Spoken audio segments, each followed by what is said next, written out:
Part of this important work of resilience and mindfulness is also knowing that mindfulness and resilience can also be in service of your own sense of efficacy in healing and being being an inclusive parent, being an inclusive leader, being an inclusive teacher, being an inclusive partner, being an inclusive citizen of our humanity in this world.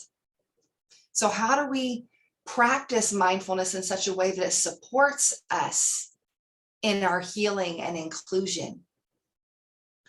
I love this framework in that it offers for us a way of looking at how we show up, and that we have to own our own inside out work and how we offer it into the world and how we offer who we are into the world. And that is why we heal. That is why we heal, because we have a lens that we come with, and our lens gets shaped by those around us. And the lens that we hold informs what we believe. It informs our values, our assumptions. It determines how we interact with other people. It influences what we be and how we do. And it impacts the outcome that we have in this lived experience. And all of this is shaped by our conditioning. This awareing that you see on the outside is a word that I coined called awareing, that's aware of what is arising right now. Like that's what happens when we meditate.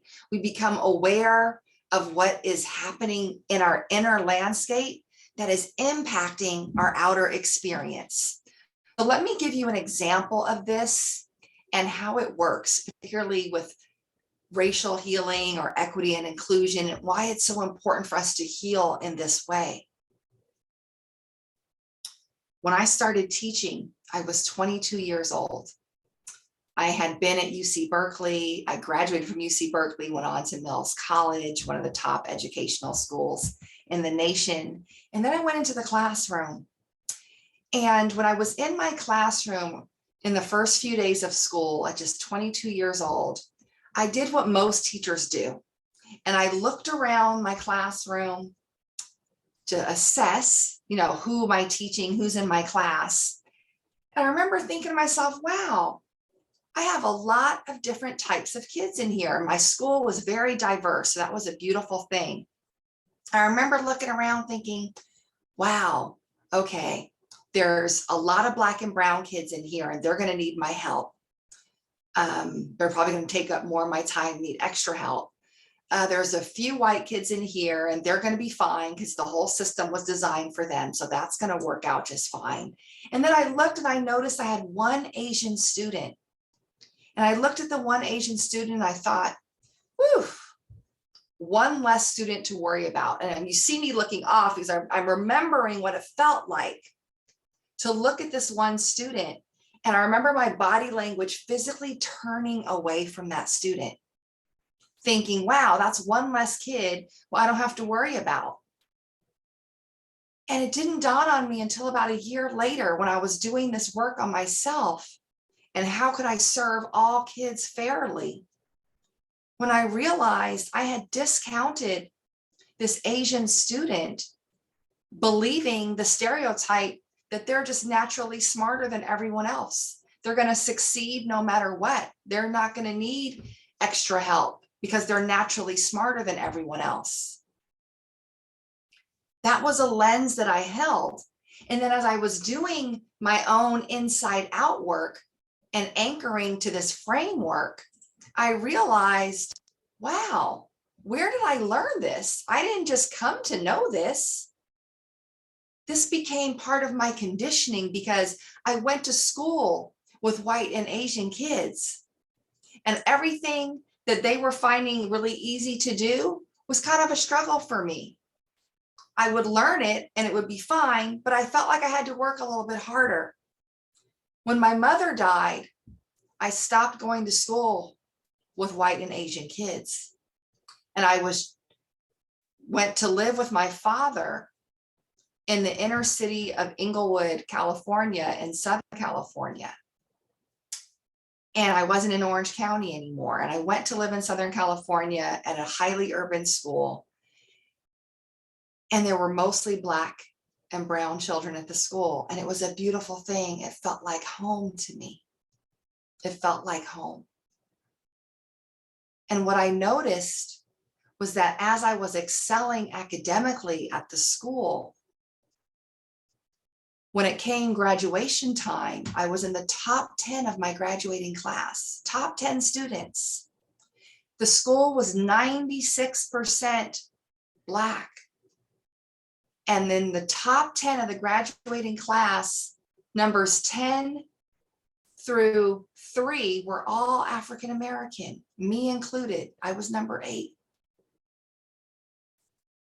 But numbers 1 and 2, the valedictorian and salutatorian in my graduating class, were Vietnamese.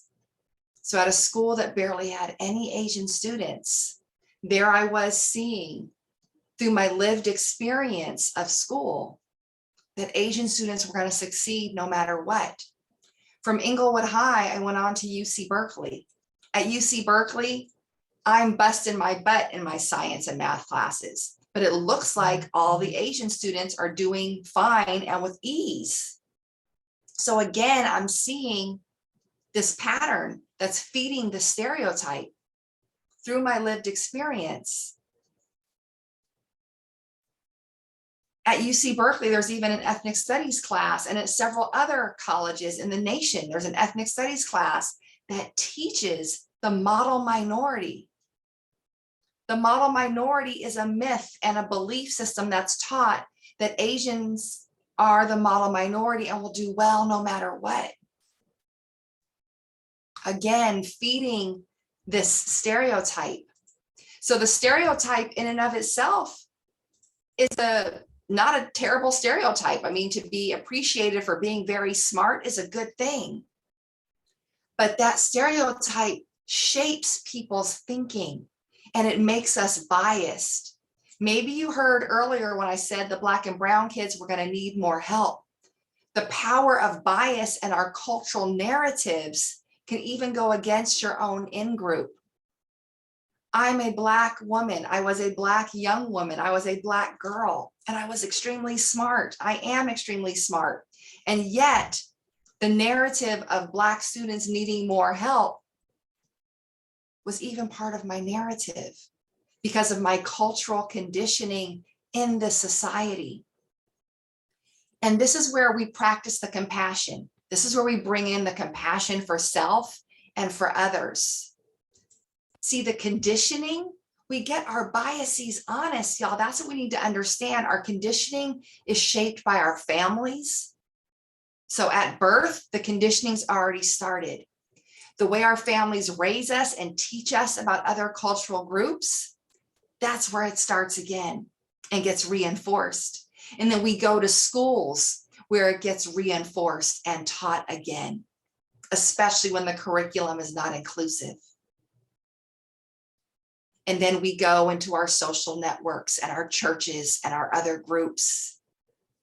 And these conditioning mindsets and biases get further indoctrinated into us. And so the power of meditation, being in the present moment, paying attention non-judgmentally, is the awareing.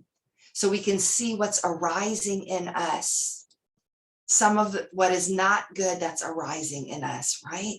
Where we're holding these beliefs, but we can unpack them and peel these layers off and retrain ourselves. Because when we don't check our biases, when we don't heal racially and heal ourselves, we contribute to educational trauma. We bring this educational trauma into our schools and into our homes with our children. And the research has said that bias causes people to outreach to students less, to be less patient with students, to minimize opportunities for connection, and to have lower expectations. So when our students and children are saying to us, you know what, I'm not feeling it, I'm not feeling you. They're naming the feeling tone. They're picking up on what doesn't feel right. They're feeling our bias, but they don't have the language to name it. How do we heal our bias? How do we cure our bias? Well, we heal it by paying attention to it. We heal it by practicing the awareing and by using the sacred pause. And the sacred pause allows us to take that deep breath where we stop, breathe, notice, reflect. All that happens on the inside. The doing is on the outside. So we build up this cognitive resilience, this emotional resilience, this inner resilience, to then have that relational resilience through the doing, through the outside, and how that plays out for us. So how does our brain even have a role in this? Because when we meditate and we're practicing mindfulness, and in the act of meditating, our amygdala gets smaller, which helps us be less emotionally reactive in ways that are not skillful. When the amygdala becomes overreactive and we flip our lids, so to speak, our amygdalas become disconnected from the prefrontal cortex. The prefrontal cortex is where you want to be thinking clearly. That's where you want to think clearly. But if the amygdala and the prefrontal cortex are not connected, you won't be thinking clearly. And there's a middle part of our brain called the insula. It's very small. The insula part of our brain is where empathy and compassion gets triggered. We think that happens in the heart. No, it begins in the brain and then gets transmuted to the heart. No one wants to be loving and feel good and have a headache, right? So we just get this warm feeling in our heart. But it starts in the insula, where we can actually rewire and heal our brains to be more inclusive, more empathetic, more compassionate, and more loving. So the science is working with us to be this way, to be more resilient, to practice this meditation. We're getting full support. This is what I want to also highlight about why the meditation practice is so critical over and over again. Because there's a rewiring that happens in our brains from the firing of the meditation.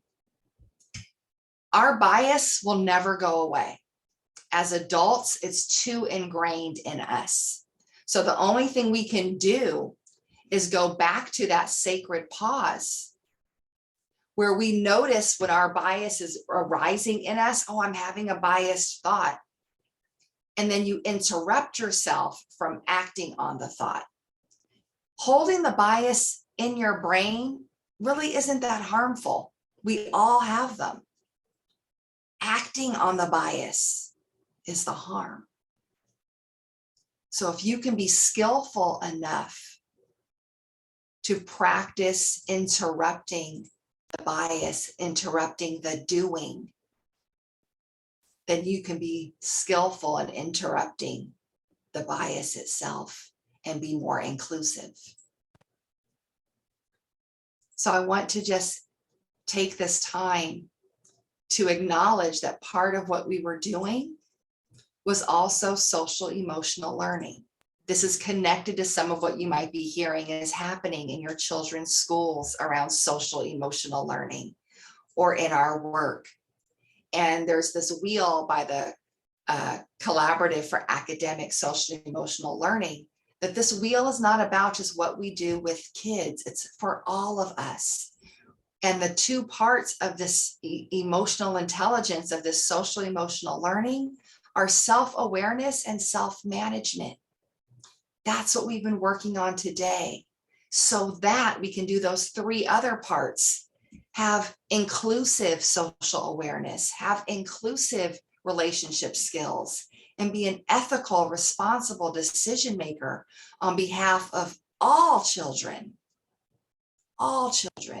not just the ones that look like us.